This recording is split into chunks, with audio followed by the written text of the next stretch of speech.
नमस्कार, मैं वृंदा। रियाजुद्दीन ने अपनी दुकान के सारे गद्दे उस मकान के बाहर बिछा दिए जिसमें आग लग गई थी ताकि लोग कूदकर अपनी जान बचा सकें। रियाजुद्दीन ने 2 लाख के गद्दे कुर्बान कर दिए। उनकी पूरी दुकान खाली हो गई।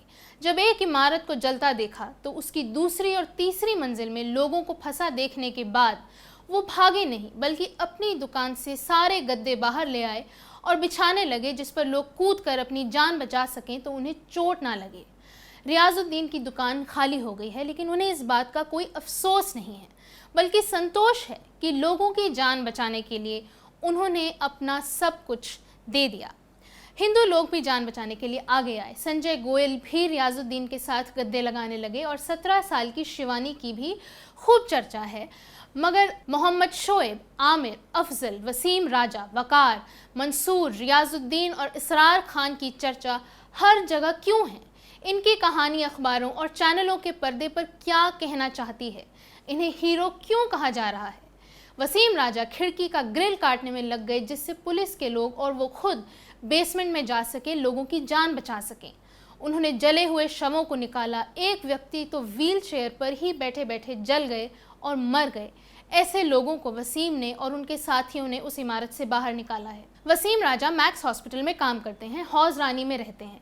आग देखते ही भागकर वहां पर पहुंच गए।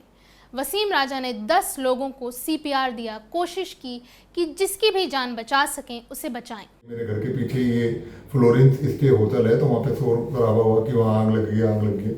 जैसे ही हम लोग वहाँ पहुँचे, जितने भी गाँव के लोग थे, वहाँ पे मैंने देखा कि इस होटल्स के अंदर आग की पूरी लपेटें ऊपर तक आ रही थी और लोग ऊपर से चिल्ला रहे थे अपनी जान बचाने के लिए। उस समय सिर्फ दिल्ली पुलिस लोकल थाने की टीम वहाँ मौजूद थी और कोई भी फायर फाइटिंग टीम नहीं थी।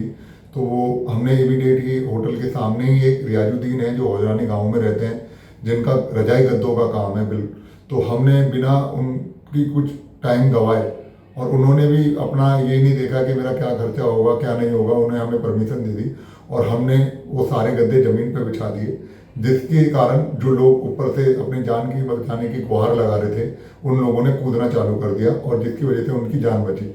उसके बाद ही इमीडिएट ही फायर टीम आ गई थी।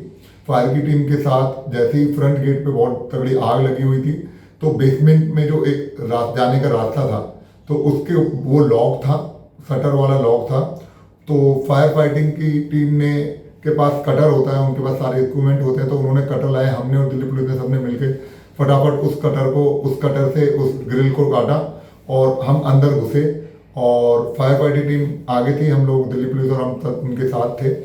तो जैसे जैसे आग बुझाई हमने लोगों को बचाना चालू करा और अंदर का जो मंजर था वो मैं आपको बता नहीं सकता। अंदर का मंजर बहुत ही दर्दनाक और बहुत ही भयंकर खतरनाक था।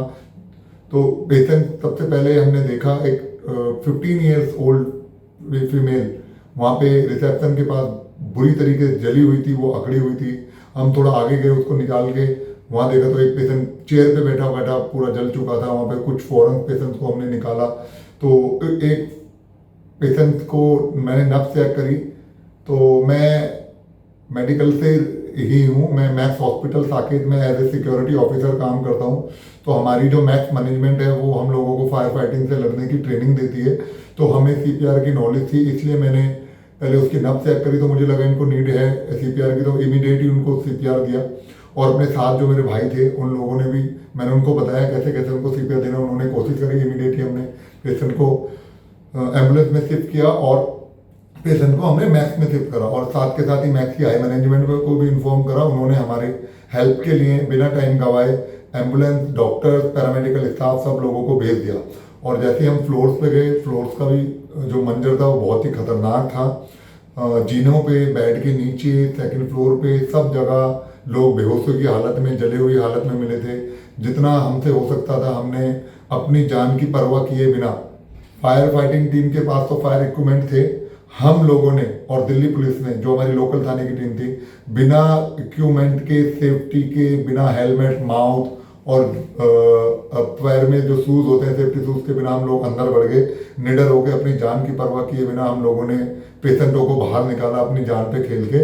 और आज वरना अगर ये चीज़ नहीं होती तो पेशेंट की जो कैजुअलिटीज़ है, नंबर ऑफ डेथ हैं, वो बढ़ सकती थी। आमिर 31 साल के हैं, 20 लीटर के कैन वाला पानी बेचते हैं। उनके भाई अनीस ने उन्हें फ़ोन किया कि घर के पीछे के होटल में आग लगी है। आमिर भागे भागे आए क्योंकि उन्हें अनीस की चिंता थी। अनीस दिल के मरीज़ हैं। तब तक होटल की आग ग्राउंड फ्लोर से चौथी मंजिल तक पहुंच चुकी थी। अनीस इलेक्ट्रॉनिक्स का काम करते हैं। आमिर ने उन्हें रोका भी कि तुम्हारी तबीयत ठीक नहीं है, दूर रहो, मगर अनीस ने बिजली की तारों को काटना शुरू कर दिया। होटल के सामने एक बड़ा सा ट्रांसफार्मर था, उसका हैंडल गिराने की कोशिश की गई मगर उसका लॉक लगा था, इसलिए हो नहीं पाया। इसके बाद अनीस और आमिर दोनों होटल के भीतर चले गए। पुलिस के साथ कंधे से कंधा मिलाकर शवों को निकालने की कोशिश करने लगे। मेरा नाम मोहम्मद शोएब खान है और हम हौजलानी में रहते हैं मालवीय नगर में। यहाँ पर जो दिल्ली में जो आज कैजुअलिटी हुई है, जो फायर हुआ है, उसके हम चश्मदीद गवाह भी हैं। बल्कि गवाह क्यों बोलेंगे, हम अपने आप को हेल्पर बोलेंगे, क्योंकि हम लोगों ने अराउंड 32-35 लोगों को बाहर निकाला है और रेस्क्यू टीम के साथ पूरे कंधे से कंधे मिलाकर हम रहे हैं। और कम से कम हमने जिन लोगों को निकाला था तो उसमें से 15 लोग तो वहीं पर डेड थे, ब्रॉड डेड।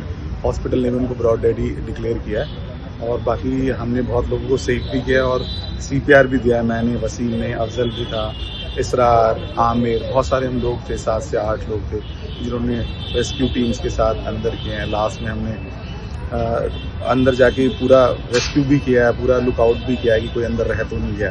लास्ट में सिर्फ 2 लोग मिले थे हमें, जो वॉशरूम के अंदर बैठे हुए थे अपनी वाइफ को साथ लेके, वो भी वहाँ पर एक्सपायर हो गए थे। बाकी हमने लोगों को सेव किया, अराउंड 20 से 25 लोगों को हमने सेफली निकाला दिया।